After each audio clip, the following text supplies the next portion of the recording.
What's good, guys, and welcome back to the channel. Welcome back to another video. So as you guys can tell by the title of this video, I am going to be reacting to scary stories online. So I saw a guy do this on YouTube the other day.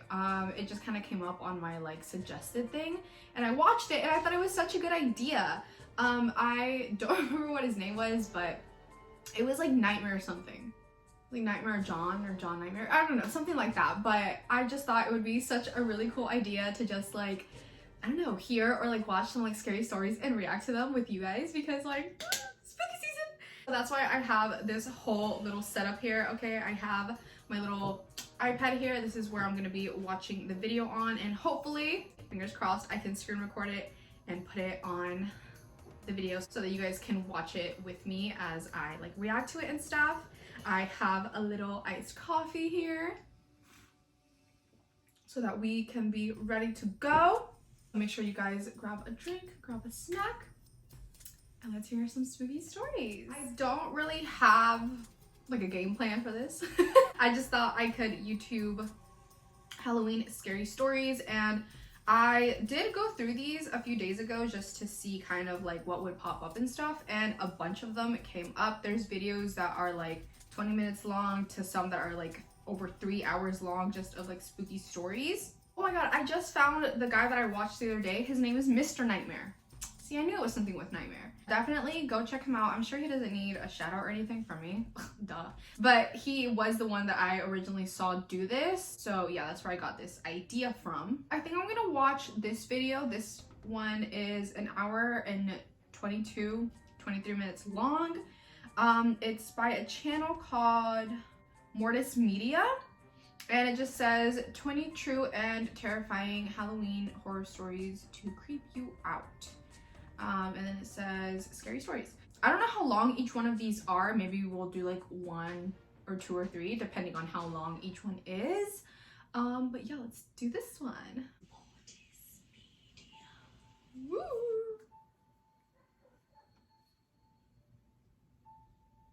Good evening all, and welcome. Happy almost Halloween. Thank you. Tonight, we're going to recount horrors from Halloween's past. So I hope you're ready. Ooh. Because it's Are you ready? time to get comfortable. Get your treats ready. And let the darkness take control. I'm so excited, oh my gosh. By the way, do you guys like my cup? This happened when So I was cute. 16. It was Halloween in my small town of South Louisiana. It was a crisp night. The temperature was in the mid-80s, and the heat showed no sign of slacking off. I was walking around with my older sister and our friend, Brooke. My sister had gone as a cat, and Brooke had gone as a witch. I had made the awful decision of wearing a formal gown, since I decided to go as a zombie prom queen. I had a crown and everything. I was drowning in that dress though. My sister was a zombie prom queen a few years ago for Halloween. Fun fact. It was around 8:40, and all of the kids were pretty much cleared out of the street. We were making our way to the... Is this all just a black screen? I think it is. I don't know if that makes it spookier. Sorry, I had to pause it. I just want to know if I don't know if there's gonna be pictures or something. I don't know. Let's just park keep next watching. to City Hall, where my mother was supposed to pick us up. We were supposed to be there for 9. The 3 of us were about 6 blocks away at this point, and my sister had stopped to talk to a friend of hers. I was not stopping though. It was close to time for my mum to pick us up, and I wasn't going to be late. I was also miserable in that stupid dress and wanted to go home. I had carried on for almost 2 blocks before I had noticed that both my sister and her friend had stayed behind. I was annoyed, to say the least, but I only had 4 more blocks to go, and I could lay down in my mother's minivan. Being alone in the dark was starting to give me the creeps. The yellow streetlights didn't do the ambience any favors. I'd kept my pace and kept walking, and until I heard the rumble of a muffler coming up behind me. I moved all the way off the road. The large black truck came past very quickly and turned to the left in front of me. I passed the intersection and I only had 3 blocks left. Then I heard the truck again. I'd never moved back on the road, so I didn't bother looking back. It wasn't too strange that the same truck had passed again. Oh, The shit. third time they passed, though, they slowed for a good 30 seconds or so, and that's what scared me. I didn't recognize the truck, and the windows were tinted heavily. As soon as I thought I could see a bit of a face, they peeled out and disappeared around a corner. I made another block before I heard the truck again. I was 2 blocks away from my ride, and I was scared and started running. I already couldn't breathe because of the dress, and was terrified I would pass out. As soon as I heard the truck, my stomach wrenched. I still kept going, only a good bit faster than I had been. I kept my eyes down and watched my own shadows as the headlights came closer. I heard the brakes, and I had made the decision to run. But I was too late. I realized how close they were to me. I felt a sharp pain on the back of my head, and I looked up the best I could to see an arm sticking out of the window. An eagle clutching a sword was tattooed on his upper forearm. He had my hair wrapped around his fist. Before I could really comprehend the situation, he pumped the gas and was dragging me alongside of his truck. I was running as best I could, clawing his arm, Holy crying shit. and screaming. The only thing that kept running through my mind was that if I tripped, I was going to be run over. This man was just laughing. I was completely helpless. As soon as it started, he let me go. I fell to my knees on the asphalt, tore my dress, skinned my arms, and my scalp was on fire. I was inconsolable, and I was hyperventilating. I stood up, wiped my face, then looked around and felt absolutely violated. I looked would back at where too. I had come from and realized that this man had dragged me by my hair for a whole block and a half. Oh, shit. Once I caught my head, I ran across the street to the park. My mother was nowhere to be seen. I climbed into the enclosed slide and just curled up and cried. I don't know how long I was lying there for before I heard my mother calling my name. I came out and she was walking up the street calling for me. I walked over to her and she looked me up and down and began freaking out. Apparently, I had blood on my face and dress from my hands. She ran to me and was asking me what happened and kept looking me up and down for a gash or something worse. I couldn't find my voice.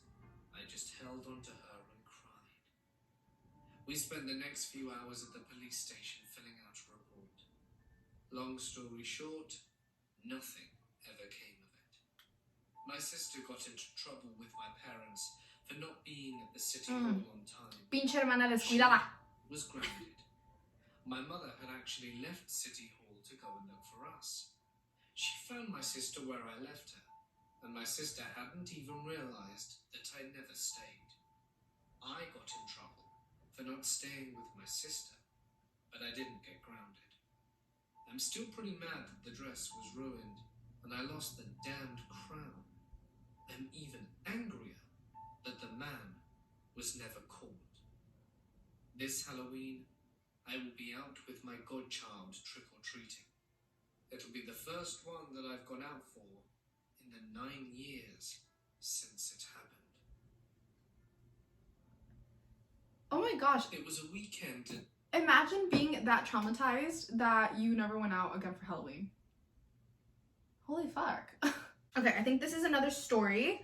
So we'll do another one. Yeah? Yeah. weekend in late October, and I was walking home alone from my friend's dorm on my college campus. By the way, the screen is just black, so.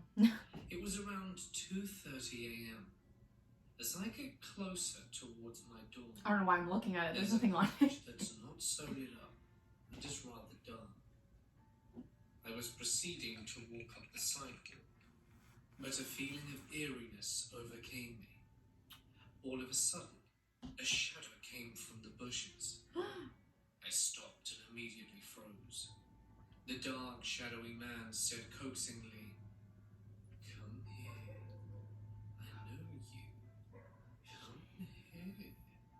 He was gesturing me to come towards him. I'd have been like, I bitch, then you come turned here. around and ran fast as hell up the road and screamed for my life. I looked back, and the man was chasing after me. Luckily, there were people walking down the road and started running up towards the main road with me and told me to keep running.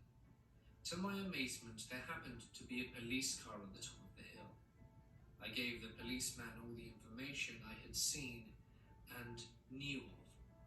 Eventually, later on, they found a man with a rubber mallet. I had to identify the man, and the police told me he was a student. They also said the most they could do was file a student misconduct report with the university, because it was a he said, she said type of situation. They then just let him go walk free.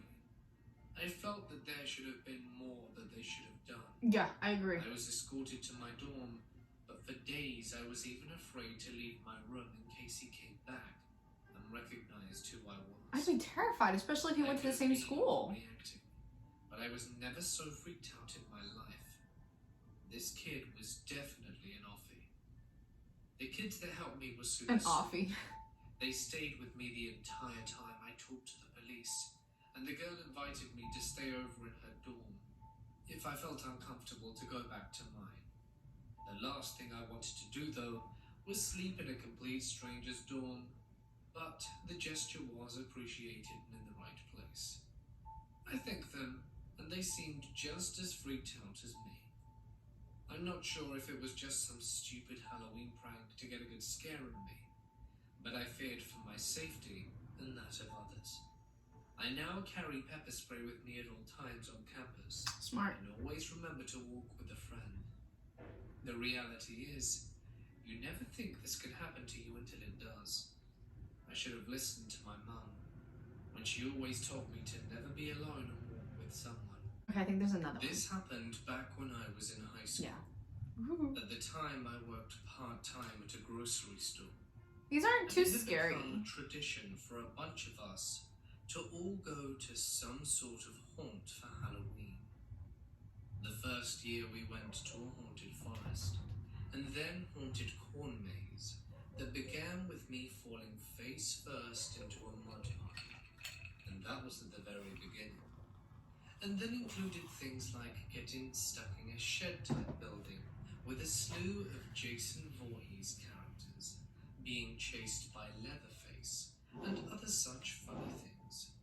It was fun, but anyway, it was our third year doing this. We were all headed to a haunted factory in a nearby city. I'm trying to see if you guys can see my cup. Before the advent of smartphones, we relied on printed directions. Because of the size of our group, we had to travel in 3 cars, and I was in the last car of the caravan with my co-workers Noel and Janie. Alas, we got lost because the people at the head of the group were terrible at navigation, and we ended up in a rough part of the city. At one point, we drove by a parking garage and I heard someone scream. Eventually, our car got separated from the rest of the group at a stoplight, and by the time it turned green again, we lost everyone. Oh shit. We drove around for a while, talking to each other on the phone and trying to find each other. I was in the back seat, talking to someone in the first car, Laura, and trying to direct my driver Noel, while Laura did the same with her husband who was driving their car. It was not going well. Eventually, I just said, "Noel, just pull over somewhere and let them come find us." Now, there were a lot of places Noel could have pulled over, like a Burger King or an office building parking lot. but he chose the parking lot of a shady bar.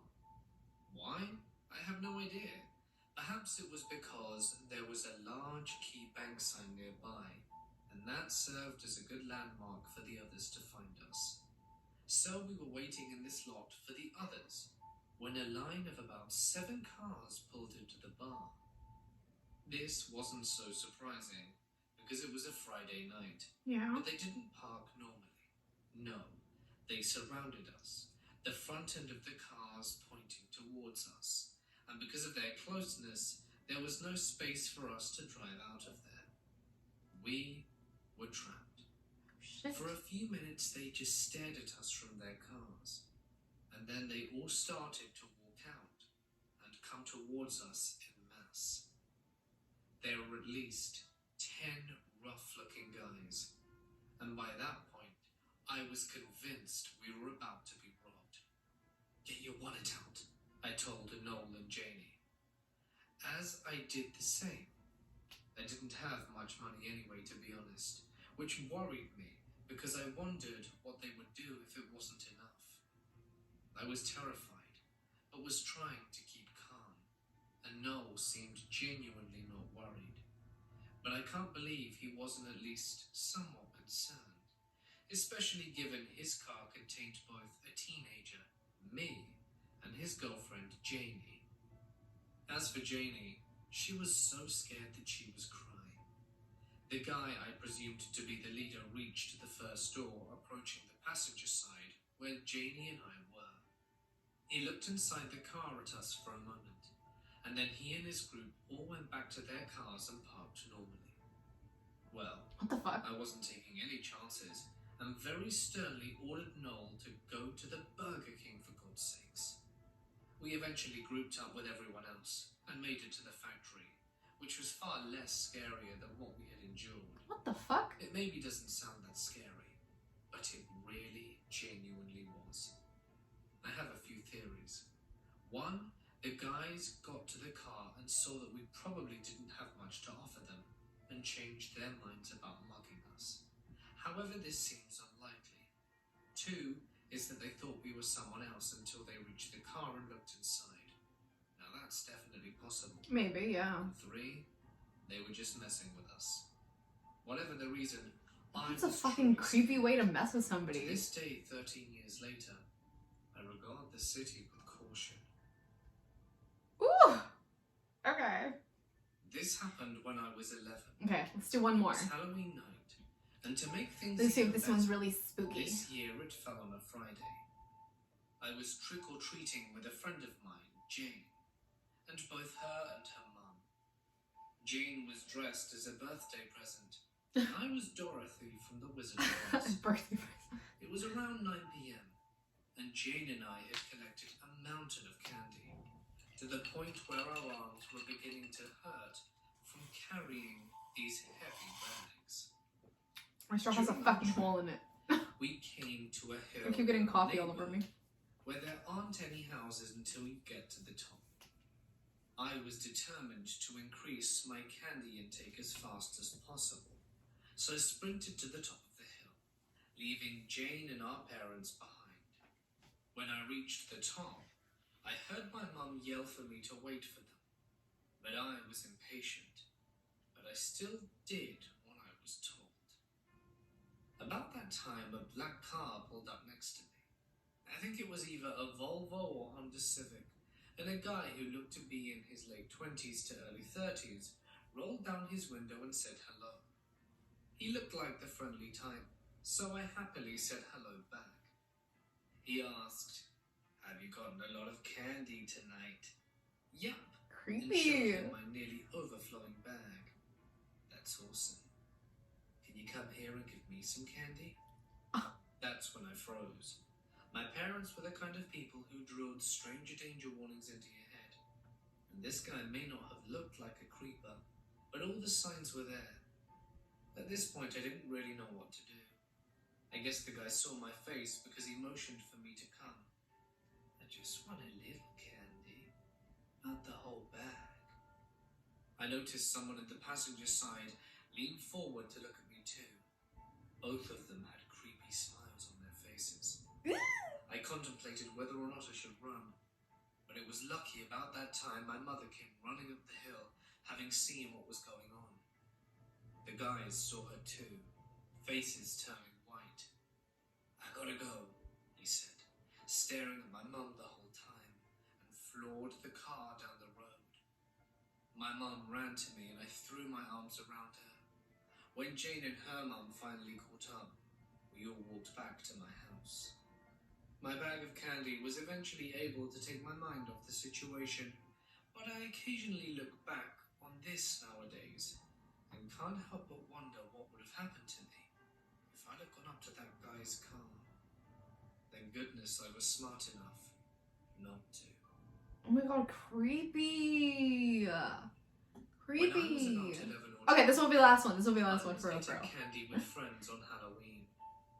It started getting pretty late, so we all decided to split up and go home. I was going down this one street that was really dark, and this dude comes out of his house as I was passing by, and I heard, "Hey, I could use your help." I'm usually always willing to help, and I didn't stop to think that maybe it isn't such a great idea to stop and help a complete random stranger in the dark. So I stopped and waited for him to approach me, and he came pretty close to me and said, "Can you please get in my car and start it for me while I look at the engine?" And he had this very strange look on his face. I ended up getting really bad vibes and said, I really gotta get home." I could barely finish my sentence before he said, "Oh, it's okay, you don't have to go home. I'm a nice guy and just need some help. Please, get in my car." Anybody says that is not a nice guy. Give you a lot of candy for your help. I started backing away, and every time I stepped back, he stepped closer. My heart was racing. He didn't necessarily do anything bad at all, but it was just the way he was talking to me and approaching me and standing too close for comfort. I ended up just saying, "I really have to go home, I'm sorry," and began walking away really fast. And when I turned onto the next block, I ran very quickly. I still think about it all the time, because I'm not totally sure what his actual intentions were. Perhaps he genuinely needed help, but I had a feeling all over my body to just run. If you guys ever get that nasty gut feeling, bitch, please trust it, because people's intentions are just not in the right space. But anyways, you guys, yeah, those were the stories for today. They honestly weren't too like ghosty. I don't know, I wanted to like hear some like ghost stories. You know what I'm talking about? They definitely were creepy nonetheless. Most of them were like unsolved or like nothing was really done about them, so that sucks, because I believe these are like true stories. So I hope that the people that, you know, went through all this are okay. Let's see what some people are saying in the comments. Who's giving you thumbs down? Halloween haters. Yeah, some people are saying that these are really good for like drives, and also this whole screen was like black the whole time. So that was really funny, just like me staring at a black screen the whole time, but I feel like, I don't know, it just made it a little bit better. I can't get over this fucking weird ass angle I got going on, but it's alright. Let me know if you guys like these types of videos, and I can find some different ones, some more like ghosty ones. These were really good too, but I was honestly hoping for some like ghost stories. You know what I mean? Some like for real ghost, like grabbing your leg while you're walking type of shit. Not that these are not scary. Fuck, if I was in these people's positions, I would have flipped my shit as well. Just be careful with stranger danger, you guys. You never fucking know people's true intentions, unfortunately. And don't wander off on your own, because now we know that the craziest things can happen when you're left alone. I hope you guys enjoyed this video. Thank you guys so much for watching and for being here. As always, I appreciate you more than you will ever begin to fucking imagine, okay? Have an amazing rest of your day. Do a fast rest of your week. Make sure that you guys stay safe, be safe, have fun, fuck it up, live it up. And I will see you guys very, very soon for another video.